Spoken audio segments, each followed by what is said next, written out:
यह एक पुराने चीन की प्रसिद्ध घटना है। पुराने चीन में एक व्यक्ति रहता था जो सन्यासी बनना चाहता था, बस जीवन से दूर खो जाना चाहता था। एक दिन वह अपने गुरु के पास गया और सन्यासी होने की इच्छा जताई। गुरु ने उससे पूछा, क्या तुम सच में सन्यासी बनना चाहते हो या बस सन्यासी दिखना चाहते हो? उस व्यक्ति ने कहा, जब मैं सन्यासी ही बनने आया हूं तो दिखने का क्या करूंगा? मैं तो सन्यासी ही बनना चाहता हूं। गुरु ने कहा, ठीक है, यह हमारी आखिरी मुलाकात है। अब दोबारा मेरे पास मत आना। जब जरूरत होगी मैं खुद तेरे पास आ जाऊंगा। इस आश्रम में 25 सन्यासी हैं। उन सन्यासियों के लिए तुम्हें चावल कूटने का काम करना होगा। कहते हैं कि वह व्यक्ति अगले 12 वर्षों तक चौखट के पीछे एक हल्के और अंधेरे कमरे में 25 सन्यासियों के लिए चावल कूटता रहा। वह सुबह से शाम तक चावल कूटता और रात को थककर सो जाता। 12 वर्ष बीत गए और वह कभी फिर से गुरु के पास नहीं गया, क्योंकि उसे विश्वास हो गया था कि जब गुरु ने कह दिया है कि जरूरत पड़ने पर वे खुद आएंगे तो बात खत्म हो गई। शुरुआत में उसके मन में कई तरह के विचार आते थे, लेकिन जब पूरे दिन का काम करता रहा तो विचार करके भी क्या फायदा। धीरे धीरे उसके मन से विचार विदा होने लगे। वह सुबह से लेकर रात तक चावल कूटता रहता। गुरु ने कहा था कि तुझे चावल कूटना है, तो उसने सारे प्रश्न त्याग दिए। 12 वर्षों तक चावल कूटते कूटते उसके मन में विचार आना बंद हो गए। उसका मन शांत और खाली हो गया, न कोई विचार, न कोई अड़चन। पिछले 12 वर्षों से यही उसकी दिनचर्या बन चुकी थी। वह विचार मुक्त होकर बस अपना काम करता रहता। 12 साल बीत जाने के बाद गुरु ने घोषणा की कि उनके जाने का समय आ चुका है। जो भी व्यक्ति उनका उत्तराधिकारी बनना चाहता है, वह आज रात उनके कमरे की दीवार पर जीवन का सत्य उजागर करने वाली 4 पंक्तियां लिखे।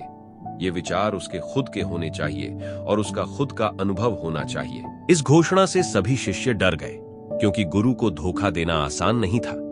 सभी शिष्यों में से एक सबसे बड़ा विद्वान था, जिसने साहस जुटाकर गुरु के कमरे की दीवार पर उस रात 4 पंक्तियां लिखीं। उसने लिखा, मन एक दर्पण की तरह है जिस पर धूल जम जाती है। धूल को साफ कर दो तो सत्य उजागर हो जाता है।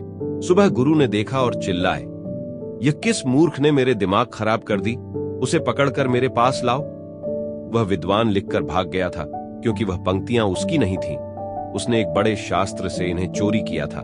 वे अच्छे थे, लेकिन उनमें प्राण नहीं थे। आश्रम के मित्रों से जाते समय उसने कहा था, अगर गुरु खुश हो तो मुझे खबर कर देना, लेकिन अगर गुरु नाराज हो तो मेरा पता मत बताना। सारा आश्रम चिंतित था कि इतने सुंदर वचन हैं, फिर भी उनमें क्या कमी है। मन दर्पण की तरह ही तो है, जिसमें शब्दों, विचारों और अनुभवों की धूल जम जाती है। बस इतनी सी बात है। दर्पण साफ कर दो तो सत्य का प्रतिबिंब फिर से दिखने लगता है। लोगों ने कहा, उस सन्यासी ने बात बिल्कुल सही लिखी है, लेकिन गुरु जरूरत से ज्यादा कठोर हैं। अब देखते हैं कि इससे ऊंची बात गुरु कहां से लेकर आएंगे। ऐसी बातें पूरे आश्रम में चल रही थीं। पूरा आश्रम इस एक बात को लेकर गर्म था। 4 सन्यासी ये बात करते हुए चावल कूटने वाले के पास से जा रहे थे। उसने भी उनकी बात सुनी और हंसने लगा। उनमें से एक ने कहा, तुम हंस रहे हो? बात क्या है? उसने कहा, गुरु ठीक ही तो कह रहे हैं, यह किस नासमझ ने लिखा है। यह सुनकर चारों सन्यासी चौंक गए और बोले, तुम पिछले 12 वर्षों से चावल ही कूट रहे हो और हम शास्त्रों पर सर पटक पटक कर मर गए।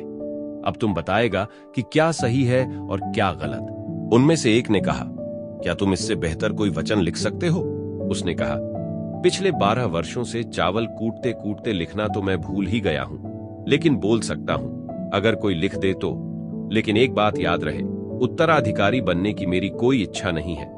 अगर इस लिखने की वजह से मुझे उत्तराधिकारी बनना पड़े तो मैंने कान पकड़े, मुझे लिखवाना भी नहीं है।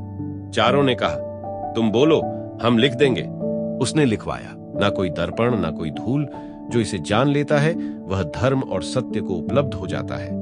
आधी रात को गुरु उसके पास आए और बोले, अब यहां से भाग जाओ। वे 25 सन्यासी तुम्हें जीने नहीं देंगे। तू मेरा उत्तराधिकारी है, मैंने तुझे ही अपना उत्तराधिकारी मान लिया है, लेकिन अब यहां से चला जा।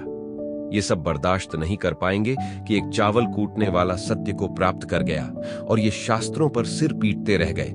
इसलिए तुम यहां से चले जाओ। यह कहानी यहीं समाप्त होती है। गौतम बुद्ध ने कहा था कि जिस दिन तुम्हारे मन में विचार उठने बंद हो जाएंगे, उस दिन तुम सत्य का अनुभव करोगे और बुद्धत्व प्राप्त करोगे। दोस्तों, हमें उम्मीद है कि यह वीडियो आपके लिए उपयोगी साबित होगी।